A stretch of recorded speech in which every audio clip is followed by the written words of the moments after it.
Sige, Minggit. Isang mangingisda natagpo ang patay sa dagat. Si Armanet at ito nga kinalahan.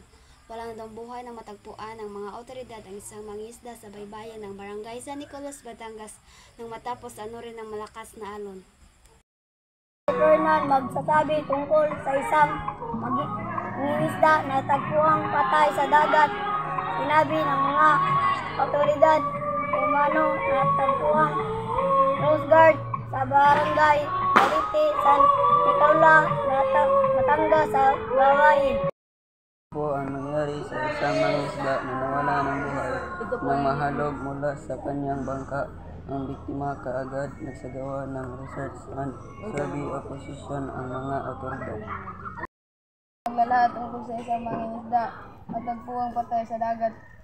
Lunes ng hapon, Enero 31, 2025 na walang buhay matapos umanong inuring malakas na alon ayon sa kapatid ng biktima. Nagkasabay silang mangisda noong hapon ng Enero 29, 2025.